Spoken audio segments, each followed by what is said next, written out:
Aujourd'hui je vais parler de Tarzan de Disney qui est sorti en 1999. Je l'avais vu au cinéma, j'avais vachement aimé et toutes les fois où je l'ai vu depuis, j'ai toujours aimé. Le film perd pas en qualité, il est vraiment bien, notamment grâce à beaucoup de points forts qui sont essentiels à la réussite d'un film. Par exemple, le film est beau, graphiquement il est super beau. Les décors sont riches, les personnages sont vachement bien animés, au niveau de l'animation c'est superbe, toute l'animation est fluide, l'animation est travaillée, la gestuelle de Tarzan est hyper travaillée, hyper riche. Je trouve que c'est le film le mieux animé de tout le Disney. Les musiques sont vachement bien, c'est Phil Collins qui les chante, et Phil Collins les a chantées dans plusieurs langues différentes. Donc en anglais c'est sa langue maternelle, mais en français c'est pas sa langue maternelle, et du coup il galère à parler, etc. Et j'ai vu dans pas mal de critiques que les gens ça les gênait, que Phil Collins mâche les mots ou appuie trop les R ou des trucs comme ça. Mais moi je trouve que c'est carrément cohérent avec Tarzan, parce que Tarzan c'est quelqu'un qui a appris à parler très tard et du coup qui galère à parler. Même si dans le bouquin que je n'ai pas lu, mais j'ai lu 2-3 trucs dessus, Tarzan c'est quelqu'un de très intelligent, il apprend très facilement à parler, il parle comme un aristocrate anglais, et en plus de ça, les singes avec qui il vit avant d'être découvert, c'est pas des gorilles, c'est pas des chimpanzés, ce machin, c'est une autre espèce de singe qui a un langage primitif, donc qui parle. Même si c'est pas du Shakespeare ce qu'ils disent, il parle quand même. Donc dans le bouquin il a plus de facilité à apprendre et il parle comme un aristocrate. Mais moi dans ma vision de Tarzan, Tarzan galère à parler parce que plus on apprend à parler à quelqu'un tard, il galère à apprendre à parler. Il y a plein d'enfants sauvages par exemple qui ont été abandonnés dans la nature, qui ont réussi à s'en sortir avec l'aide d'autres animaux, etc. Notamment un dans l'Aveyron, je vous invite à regarder sur Wikipédia ou n'importe quoi son histoire. Et je crois qu'il a appris une dizaine de mots maximum, on n'a pas réussi à y apprendre plus. Sinon après il parlait avec sa gestuelle, etc. Mais au niveau vocal, il n'arrivait pas à dire plus d'une dizaine de mots. Je crois que c'est 7 mots, mais j'en suis pas sûr, on va dire une dizaine. Donc je trouve que le fait que Phil Collins galère à parler en français et tout, je trouve que ça apporte au film. Et évidemment, c'est pas voulu, puisqu'il chante aussi en anglais, donc le but c'était pas de prendre un chanteur qui va galérer à parler dans une langue étrangère. Mais voilà, au final, moi je trouve que ça sert le film. Et puis on comprend pas toujours ce qu'il dit, mais les musiques sont habitées quand même, on comprend ce qu'il veut dire et l'émotion passe, donc moi je trouve que ça suffit. Ensuite au niveau des valeurs véhiculées, le film est bourré de valeurs, de bonnes valeurs. Disney traite encore l'amour, mais là on a l'amour maternel, on a l'amour paternel, on a l'amitié, et qui sont bien illustrés. Ensuite on a les valeurs sur l'effort d'intégration, sur la persévérance, on a une critique de notre civilisation et de son pouvoir de destruction qui est amené par la technologie, et on a l'illustration de la mère de toutes les valeurs qui est l'humilité selon moi, c'est-à-dire que l'humilité, il suffit d'être humble pour que toutes les autres valeurs arrivent derrière. Que ce soit la gentillesse, la compassion, l'intelligence, le discernement, la vie de groupe, etc. Tout découle de l'humilité. Si on est humble, alors à ce moment-là, il y a toutes les autres bonnes valeurs qui se mettent à germer en nous. Il faut être humble, et si on est humble, on devient quelqu'un de bien, irrévocablement. Donc le film est beau, il est bien animé, les musiques sont bien et transmettent des émotions, les valeurs qui sont véhiculées sont bien, ce qui fait que le film a plusieurs scènes très fortes émotionnellement et qui fonctionnent parfaitement et qui sont pas des scènes pixarisées, c'est-à-dire c'est pas aussi caricatural qu'un Pixar. C'est très bien amené, c'est très vrai. Et c'est ça que j'aime chez Disney, c'est le fait qu'au niveau des émotions c'est vrai, c'est pas de l'émotion fabriquée comme chez Pixar où on va faire une scène pour te faire chialer, on va te faire une scène pour te faire rigoler, au lieu de te raconter une histoire qui va être touchante et donc tu vas pleurer, et donc tu vas rigoler, et donc etc. etc. Donc pour les mauvais points par contre, les musiques de Phil Collins sont toutes très bien, le problème c'est qu'elles se ressemblent un peu toutes. C'est comme si on avait une seule musique qui parcourait tout le film, avec des variations évidemment en fonction des scènes et tout, ça peut en embêter certains, mais au final la musique de Phil Collins elle agit plus comme un thème du film, un thème chanté du film, plutôt que comme des numéros de comédie musicale. D'ailleurs c'est pas les personnages qui chantent dans le film, c'est toujours Phil Collins, donc quelqu'un d'extérieur au film qui chante pour illustrer le truc. Ensuite le film il y a beaucoup de 3D, c'est-à-dire que soit c'est du décor peint, donc figé, et ensuite on va jouer sur la différence de plan qu'on va faire bouger, etc. pour créer du mouvement, etc. Ou alors c'est les personnages qui sont animés, et si le décor est animé, à ce moment-là c'est toujours la 3D. Donc voilà, il n'y a quasiment aucune animation de décor autre que de la 2D qui se déplace, des dessins figés de 2D qui se déplacent. Dès que le décor bouge, c'est de la 3D. Ça peut agacer peut-être un petit peu, mais moi je trouve que la 3D est hyper belle dans ce film, ça dénote pas trop avec la 2D des personnages, et vraiment si on regarde pas, si on est concentré sur les personnages, on voit même pas que c'est la 3D. Donc moi ça me gêne pas, et je trouve que c'est le meilleur mariage qu'on a vu dans les films Disney entre de la 2D et de la 3D. Parce que la 3D n'est pas gérée comme de la 3D, elle est gérée comme de la 2D augmentée, ce qu'on pourrait pas faire avec de la 2D, ou très difficilement la 3D s'en charge, mais avec un rendu graphique très proche de la 2D. Et ensuite le dernier mauvais point qui est un vrai mauvais point pour moi, c'est que la VF est nul pour moi. Je suis un grand défenseur de VF, je regarde quasiment tous les films en VF, sauf quand je peux pas, et là celui-là je peux pas. Alors je regarde pas non plus en VO, parce que comme je l'ai déjà dit, je suis pas anglophone, donc je suis pas sensible aux nuances dans l'élocution de la langue anglaise, donc ça m'irait pas non plus de le regarder en VO, donc je le regarde en VF québécoise. qui est très bien et qui nous évite du coup d'avoir la voix de Valérie Lemercier et de Muriel Robin dans le film. Valérie Lemercier qui double une fille qui doit avoir entre 16 et 18 ans, et elle a une voix de bourgeoise de 40 ans. Et ça, je trouve que ça va pas du tout. Alors peut-être que Jane est une aristocrate dans le film, blablabla, etc. Mais la voix ne correspond pas du tout, du tout, du tout. Quand Valérie Lemercier parle, ça colle pas à l'image. Je dis pas que ça colle pas aux lèvres, mais je dis que visuellement ça colle pas. C'est comme si Stallone se mettait à doubler la Reine des Neiges, ça marcherait pas. Là c'est pareil. Et ensuite la voix de Muriel Robin pour jouer un enfant singe, je trouve ça complètement débile. Déjà, de base j'aime pas Muriel Robin, je pense que c'est une mauvaise personne, je pense que c'est une très mauvaise personne. On le voit dans ses interviews, etc., qui est très centrée sur elle-même, qui a très peu d'humour, prétend être une humoriste mais en réalité qui a très peu d'humour, et je l'aime pas. Donc ça, évidemment que ça m'aide pas à apprécier sa performance de doublage, mais en plus, au niveau doublage, ça colle pas aux lèvres. Quand elle s'arrête de parler, ça s'arrête net. C'est-à-dire qu'on passe de phase de parole à un silence net. C'est-à-dire que quand elle s'arrête de parler, il n'y a pas... La voix s'arrête net.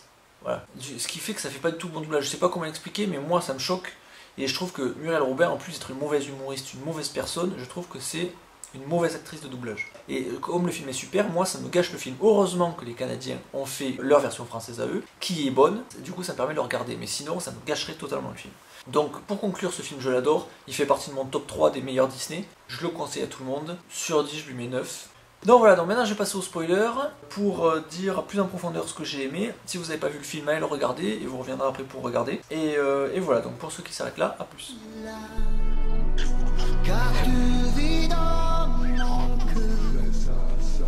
Pour commencer les spoilers, je commencerai par une anecdote, c'est que le réalisateur du film, un des deux réalisateurs du film, a aussi co-réalisé La Reine des Neiges. Et il a dit que les parents d'Anna et d'Elsa dans La Reine des Neiges, en réalité n'étaient pas morts et avaient réussi à rejoindre le continent avec leur bébé. Donc en gros, ce qu'il dit, c'est que les parents d'Elsa et les parents de Tarzan, c'est les mêmes. Je trouvais ça super cool quand j'ai vu ça, et en même temps, du coup, je me dis que Tarzan, du coup, existe dans un monde où sa sœur a des super pouvoirs. Et là, ça me casse complètement le truc. Donc, je fais comme s'il avait jamais dit ça. Donc, maintenant, je parlais d'animation. Au niveau de l'animation, la gestuelle de Tarzan est hyper étudiée. Il est toujours voûté.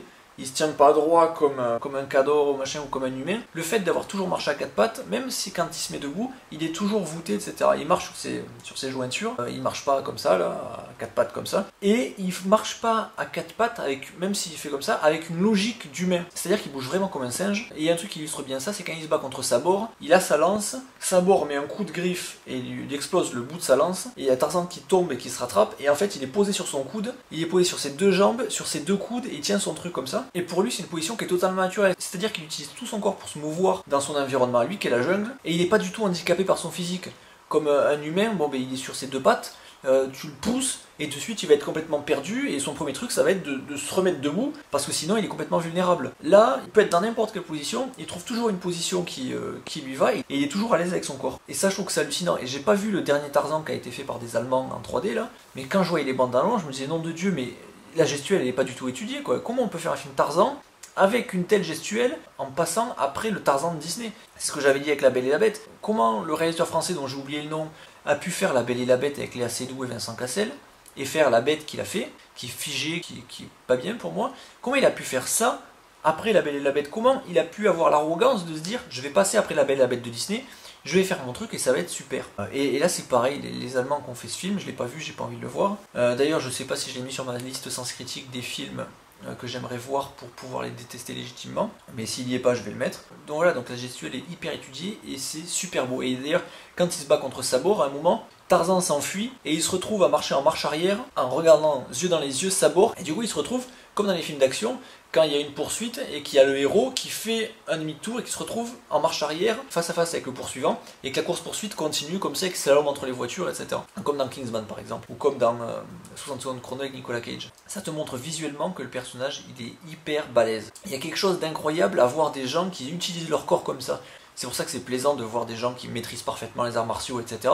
Ou alors des danseuses, etc. qui vont faire des trucs qui sont hallucinants. Je parle pas de performance physique à se tordre dans tous les sens, mais à faire des choses qui nous paraissent difficiles à nous, avec une aisance énorme. Il y a quelque chose de beau là-dedans, il y a quelque chose d'incroyable là-dedans. Quand Jackie Chan fait ses cascades, etc., c'est pas juste du pam pam boum boum, on se bagarre, il y a quelque chose de beau. Voilà, et là quand Tarzan fait ça, c'est beau, c'est hyper beau. Et tous les déplacements de Tarzan dans ce film sont beaux, et c'est là qu'on voit que le cinéma c'est de l'art. Le 7e art pour moi c'est l'art ultime parce qu'il rassemble tous les autres arts. Il rassemble tout ce qui est graphique, c'est-à-dire la peinture, la photo. Au niveau de la gestuelle c'est de la danse.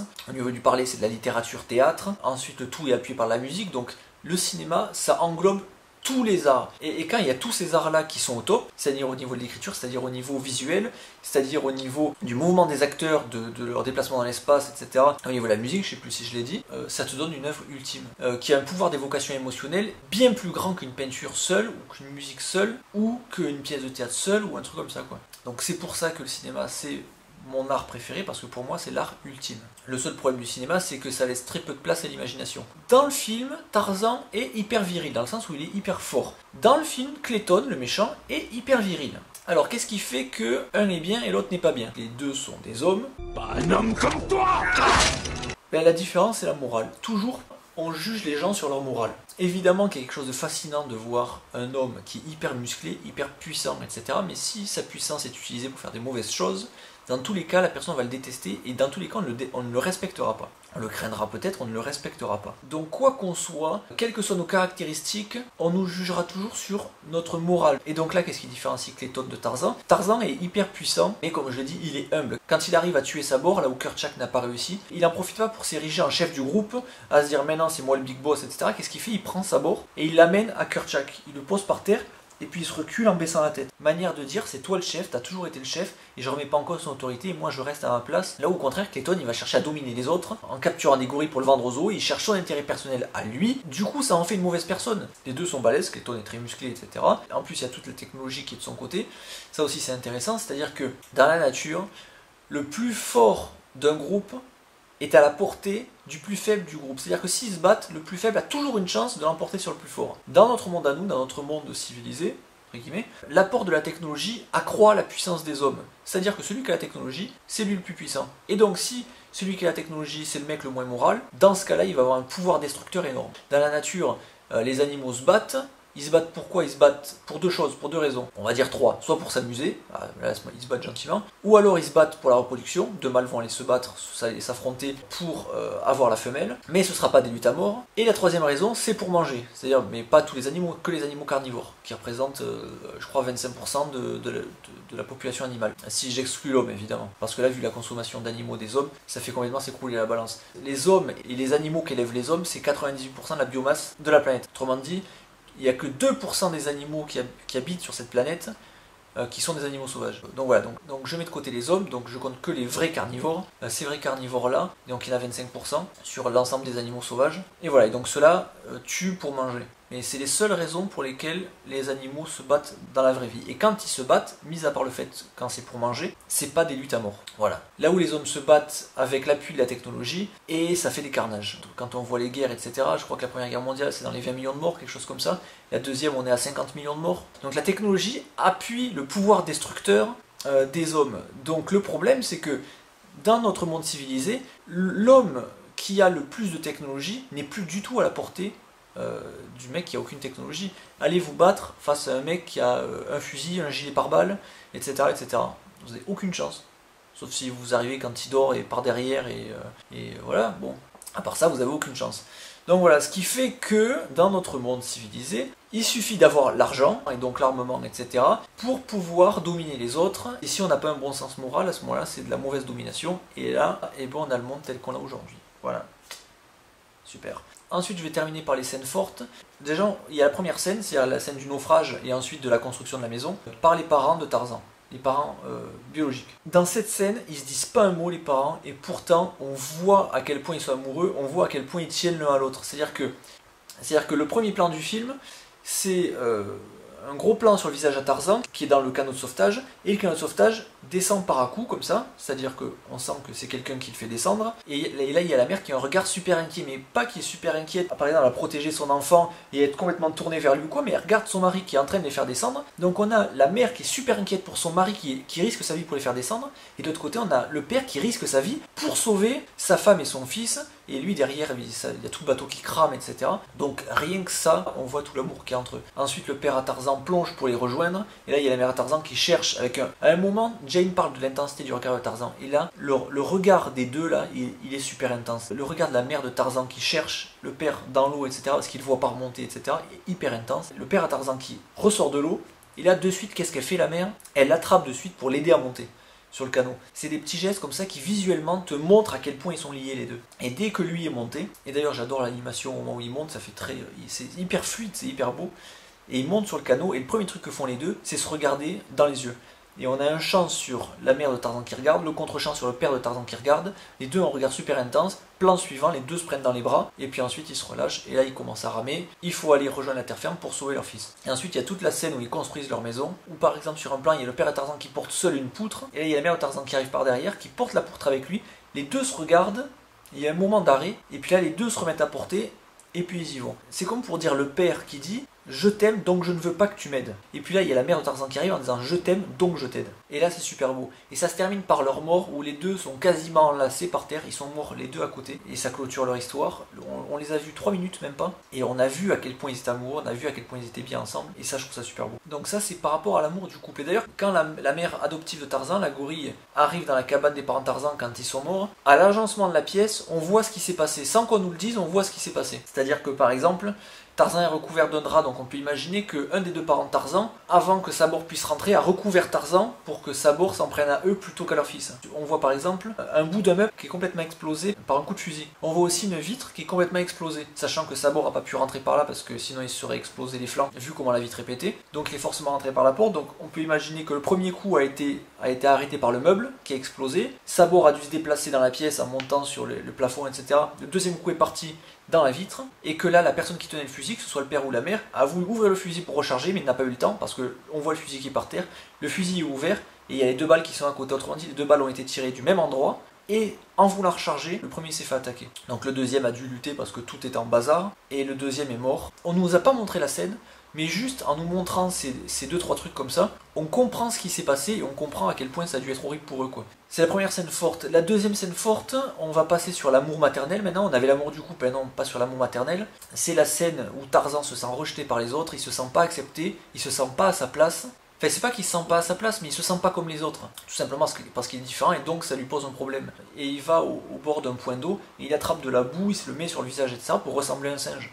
Pour ressembler à un singe qui a la peau beaucoup plus foncée. Et il y a sa mère qui arrive pour le consoler parce que juste avant, Kerchak lui a dit « Regarde-le, il sera jamais l'un des nôtres ».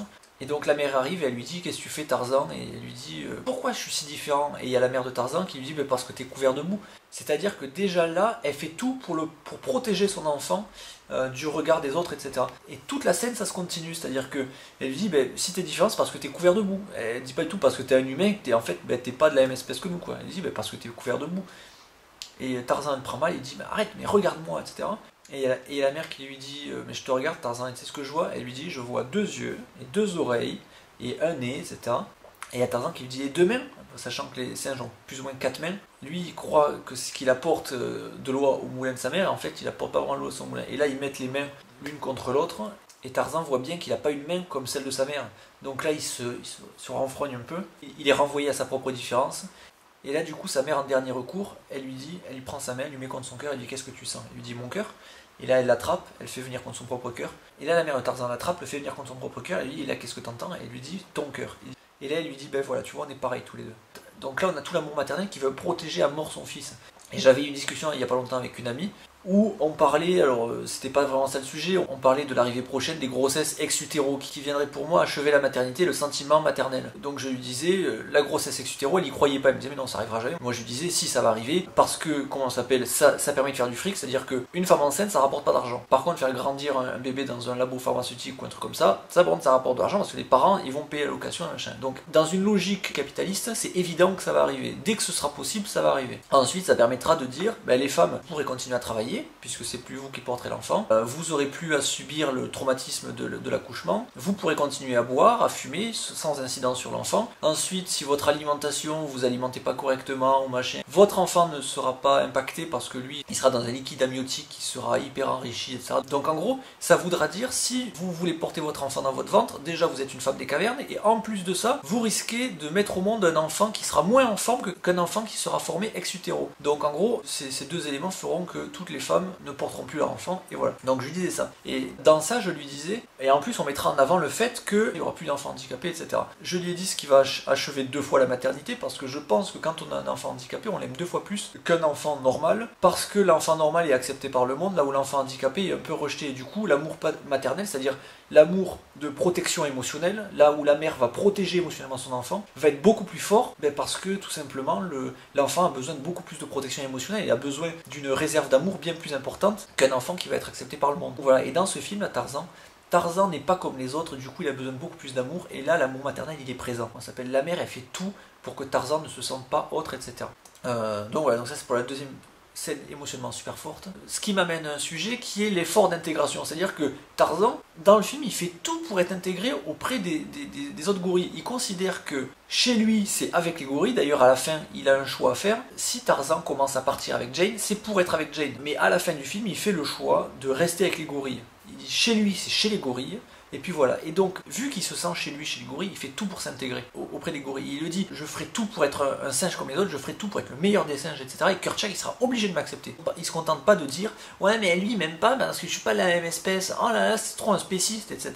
Comme on peut faire aujourd'hui, par exemple, en se disant, ouais, mais si je suis pas accepté ou si je trouve pas de boulot, etc., c'est parce que les autres, c'est une bande de racistes, comme je disais dans mon hors-sujet numéro 2. Par exemple, je prends l'exemple de la France, parce qu'après, les autres pays, je les connais pas, et j'y vis pas, donc je connais pas la dynamique, mais en France, on a une dynamique où on est raciste par défaut. C'est-à-dire que si on est un autochtone français, de race caucasienne, etc., on est raciste par défaut. On est raciste jusqu'à preuve du contraire. Donc là, et je trouve que c'est une très mauvaise dynamique pour l'intégration, ce qui fait que les gens n'ont pas forcément une volonté d'intégration, parce que pourquoi ils voudraient ressembler à des racistes, premièrement, et deuxièmement, on ne pousse pas les gens à s'intégrer, parce qu'en gros, on leur dit, votre culture, elle est très bien, vous n'avez aucune raison de vouloir vous intégrer à nous, alors que si, l'intégration, elle est nécessaire, rien que pour se sentir faire partie d'un groupe, et ne pas se sentir rejeté, comme fait la mère de Tarzan, en voulant le protéger de tout ça. Donc je trouve que l'effort d'intégration de Tarzan dans le film est un super bon modèle. Et je trouve que dans notre société française, on est aux antipodes de ça. Donc voilà, et ça crée forcément des petits clashs avec des communautés qui se forment, si on ne pousse pas les gens à se mélanger et les nouveaux arrivent à s'intégrer,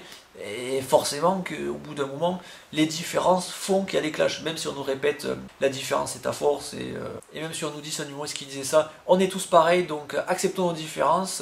Le problème en soi, c'est pas la différence, c'est le non-effort d'intégration. Et là, Tarzan, il fait tout pour s'intégrer, et il finit par être intégré, et ça, je trouve ça super. Je trouve que c'est un super message. Plutôt que de pointer les autres en disant vous êtes des spécistes et parce que je suis un humain, vous êtes des gorilles, que vous m'acceptez pas, et bien vous êtes mauvais, puis vous êtes mauvais, puis blablabla, et à la place de déblatérer sur la majorité, qui n'a pas demandé à Tarzan d'intégrer le groupe, et bien à la place de ça, Tarzan fait tout pour s'intégrer, et je trouve que c'est un super message. Ensuite, troisième scène émotionnellement super forte, c'est le moment où Tarzan choisit de suivre Jane dans le monde des hommes. Donc la mère amène Tarzan à la cabane de ses parents en lui disant voilà, tu viens de là, et Tarzan voit la photo en disant ça c'est mon père et ça c'est ma mère, donc il découvre sa filiation biologique. Donc là, il croyait que celle qui croyait être sa mère, en fait, c'est pas sa mère. La mère sort, et là, on entend Tarzan déjà qui marche avec des chaussures. Et donc là, on comprend qu'il va partir avec Jane. Et là, il sort avec un costard, machin. Donc là, il y a la mère qui comprend qu'elle va perdre son fils. Et donc là, elle devient triste. Et donc là, il y a Tarzan qui arrive, qui la prend dans ses bras et qui lui dit pour moi, elle sera toujours ma mère. Et ça, c'est super beau. L'émotion chez Disney est authentique, là où elle est totalement bidonnée chez Pixar. Parce qu'on a l'impression que chez Pixar, quand ils veulent te faire pleurer, eux-mêmes, ils aiment même pas leur personnage. Leur personnage, c'est des concepts. Donc là, les deux films chez Pixar qui s'en sortent, c'est Ratatouille et Les Indestructibles. Et les deux ont été faits par Brad Bird, qui fait pas du Pixar, qui a bossé chez Pixar, mais qui fait pas forcément du Pixar. Donc voilà, et là, c'est super fort. Et là, juste après, Tarzan va sur le bateau, va pour se faire capturer, il essaye de s'enfuir, il essaye de sauter d'un mât jusqu'à la cheminée, etc. Mais il est plus tout dans son élément, etc. Et ensuite, on l'enferme dans la cale, il essaye d'en sortir, et puis là, c'est foutu. C'est-à-dire que Tarzan peut massacrer n'importe quel mec de l'équipage en milieu naturel, mais là il est totalement incapable de sortir d'une cale de bateau parce que la technologie est du côté de ces mauvais hommes. Et Tarzan, la bonne personne, elle n'a pas cette technologie, etc. Et du coup elle devient impuissante. Et du coup les mauvais hommes prennent le pas sur les bons hommes parce qu'eux ont la technologie. Et le mauvais homme qui a la technologie n'est plus du tout à la portée de la bonne personne qui n'a pas cette technologie. Donc là on passe à la scène forte suivante, c'est-à-dire que du coup à enfermer Tarzan, il va capturer les singes pour après les vendre aux zoos, au cirque, etc. Petite parenthèse, n'allez pas aux zoos, n'allez pas au cirque, ça revient à financer. À chaque fois qu'on achète quelque chose, on vote pour cette chose-là. Quand on paye sa place de cinéma, ça veut dire ce film-là j'ai envie de le voir, Et ce genre de film, j'ai envie de le voir, donc continuez à faire ce genre de film. Quand on va au zoo ou au cirque, on apporte son consentement en disant continuez à avoir des animaux sauvages, à les exploiter, ou des animaux tout court dans leur truc, à les trimballer dans des camions de ville en ville. Continuez à faire ça, moi ça me dérange pas. Donc voilà. Et les zoos, pareil, continuent à enfermer des animaux, etc.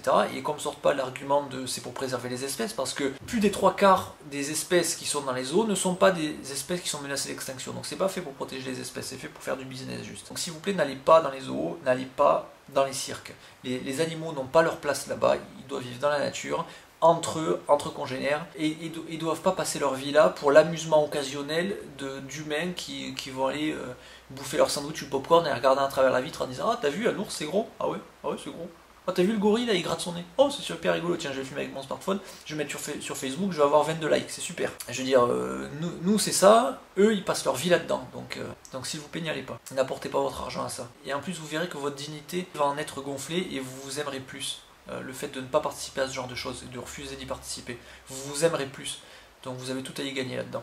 Et comme je disais tout à l'heure, le fait de faire preuve d'humilité, c'est-à-dire je ne me place pas au-dessus de l'ours qui est en cage, je ne me place pas au-dessus du singe qui est en cage, etc. Et je ne considère pas que mon amusement justifie le fait qu'il soit enfermé toute sa vie. Et donc là, à partir de cette humilité-là est née la compassion, par exemple. Je le disais tout à l'heure, là c'est un exemple. Donc voilà, donc Clayton va pour capturer des singes pour les vendre aux zoos, au cirque, etc. Et là il y a Tarzan qui revient et il était habillé en costard et tout, et là, en revenant, au fur et à mesure, il se dessape, il enlève sa chemise, etc. Et là, il y a un plan où il glisse sur des branches, et il enlève sa chemise, et il la jette, et là, il y a la caméra qui reste sur la chemise. Et là, ça illustre parfaitement le moment où Tarzan a fait son choix. Tarzan ne connaissait pas la civilisation des hommes. Là, il en a fait la mer découverte, avec tous les hommes qui ont voulu le capturer dès qu'il arrive sur son bateau. Et là, il rejette la civilisation, il enlève cette chemise, il la balance, il revient chez lui à son état naturel, et là, il arrive pour sauver les autres singes. Comment ça s'appelle? Donc là, ils se battent, etc. Il y a la mort de Clayton. On va encore dire, ah mais Disney... c'est naïf, c'est le monde des bisounours, etc. Regardez la scène de mort de Clayton. Clayton, dans sa propre rage, sa propre avidité, etc., il se pend tout seul. Il essaye de découper Tarzan à la machette. Il découpe des lianes, en fait. Les lianes où il se tenait, sans faire exprès. Il tombe, Tarzan tombe aussi. La machette se plante par terre. Tarzan s'explose par terre. Clayton s'est arrêté, la machette a continué. Donc déjà, on comprend qu'il s'est pendu. Et ensuite, il y a un orage sur Tarzan qui est quasiment brisé par terre, parce qu'il est arrivé, il s'est explosé, il est tombé de haut. Et là, il y a un orage, et on voit Clayton qui se balance et qui est pendu. Donc on a cette scène-là, et après on va dire que Disney fait des films bisounours, où tout est rose, tout est magique, etc. Et après, on va dire, waouh, mais dans là-haut, il y a le héros qui met un coup de canne à un postier, et le postier, il saigne du nez, quoi. Non mais franchement, est-ce que vous avez déjà vu du sang dans des films Disney pour enfants, etc.